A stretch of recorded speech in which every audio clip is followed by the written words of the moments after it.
Hi, Cyrus. Thank you for believing in me and purchasing another reading. So I really appreciate that. And I have your reading here. You had two questions today. One of them is about an ancestor. I understand you were receiving a message and you had trouble understanding what it meant, and you wanted to see if I had any guidance for you on that. And then the other question was about your personal practice in a move to incorporate voodoo and what that might look like for you. So I wanted to kind of touch on those things in my reading here, and I have some cards laid out already, as you can see, and there's some more to the side over here. But I'll go through what I can tell so far, and I'll make some more pulls in a minute. So it looks like King of Swords reversed, and the King of Wands reversed, and the Magician reversed. And in this case, the Magician is you, because you're reversed because you're not ascending to this high level of ascension that eventually I think you will. But it's part of the reason why you're having trouble communicating with your guides. And I say guides because these two King of Wands to me indicates two male spirit guides. I know we had talked about one ancestor, and we also talked about some of your voodoo connections, including potential ancestors who practiced, and also, you know, your connection to Africa, and also Shango. So perhaps the second reversed messenger here, it's your ancestor on one side and Shango on the other side, and that would make a lot of sense for you, because I think you put a lot of your energy into your relationship with Ananke and Kronos and the Hellenist pantheon, which I'm seeing over here in these cards that I pulled to the right over here. It looks like those two guide energies, it's something you put a lot of time and thought and energy into, creating that space for Kronos and Ananke. And I think because now this has all happened for you so fast, the relationship with them, and then the relationship with Shango and your ancestor, those things kind of came at one time, that you're having a little bit of growing pains. And that's why you're having trouble reaching the ancestor's message. It's not that Kronos and Ananke are displeased, and I don't particularly believe in the idea of, you know, angry, vengeful gods that are sentient and get displeased. It's more like when you have an energetic attachment already to something, you need to nurture that energetic attachment continuously. So maybe you're in some troubled waters right now trying to reach your ancestors because you need to nurture the relationship with them more, and you need to make sure that the relationship with Kronos and Ananke also stays nurtured, and it's a lot of energetic work to be done in order to kind of find balance. But what these cards show me with the Six of Swords, the Lovers, and the Four of Wands is that once you get through this little turbulent time and you find your stride with these two practices that are very different but can be incorporated in certain ways based on your ancestors and your background, that you'll eventually find harmony. And this Lovers card here to me symbols the reestablishing of the harmonic relationship with Kronos and Ananke, as well as your ancestors. And then the Four of Wands is stability. So it's not going to be a problem for you, I don't think, in the long term. But from looking at these little oracle pulls that I did, continue on your journey to seek understanding.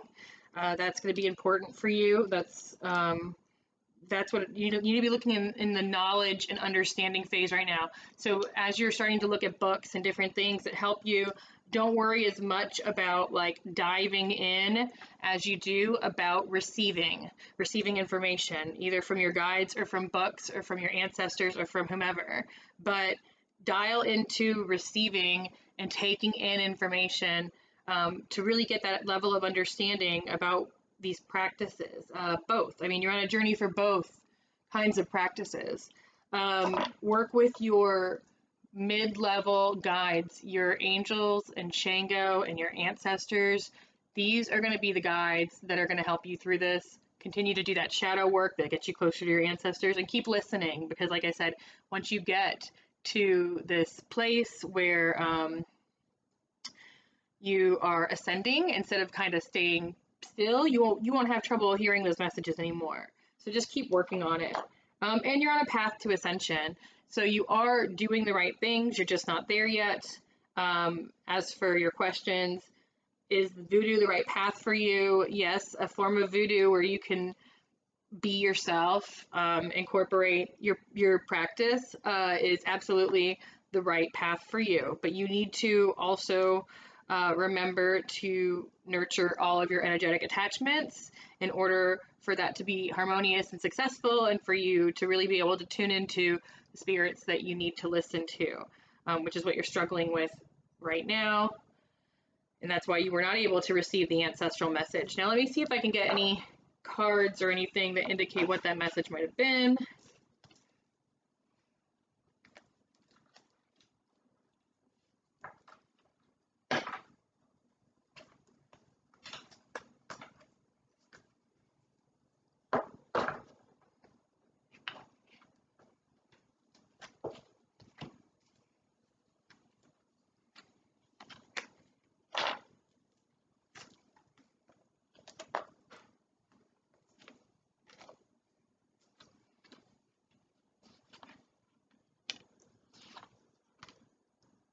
Okay.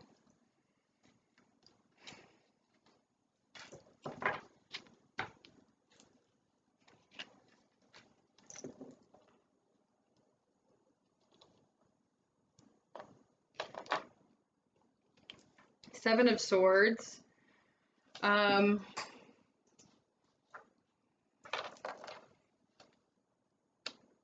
Has a couple of different meanings. I'm trying to get my best intuitive sort of position with this card, because this is one from my Hidden Waters tarot deck, where it's sort of like an ink blot shape, and you really want to get your own interpretation.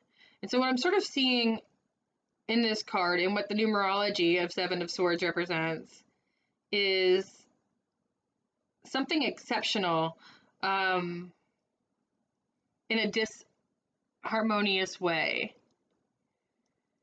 Not like an event, because that would be like the Tower. If you were going to have an event that was going to tear everything down and you'd have to start over, that would be the Tower. I suppose it could be an event if it's smaller. It's not like tearing everything down and starting over, but something that's inconvenient or sticks out as unfortunate. But it's more like an unfortunate conflict with somebody who is important to you from like a I'm trying to think of the word I'm looking for,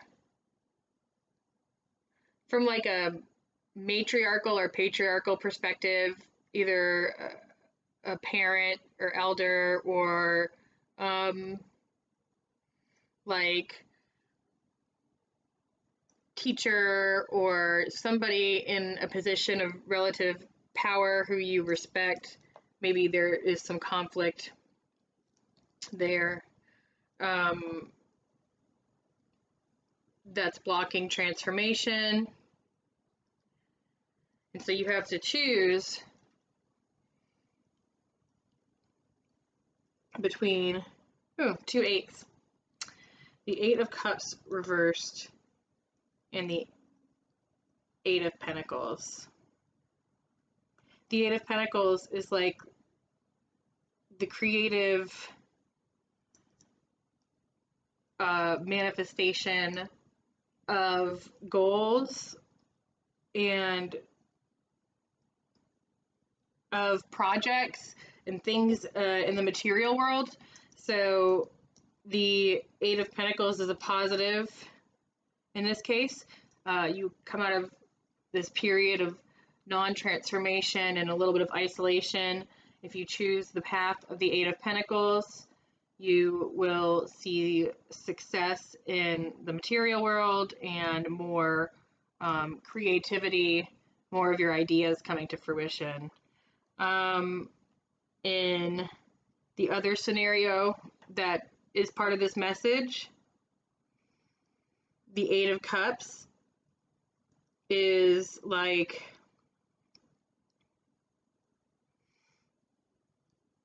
narrowly avoiding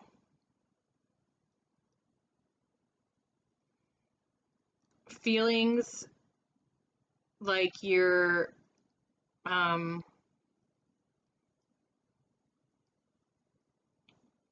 like you're the last one standing, if that makes sense. Like narrowly avoiding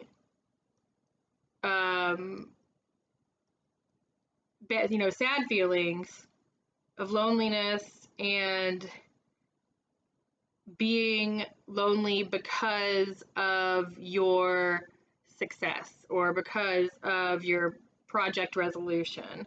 So on the one side, you have like positive creativity that you can choose where things come to fruition. And on the other side, you have almost like negative creativity where maybe things come to fruition in a way that makes you feel isolated or exceptional.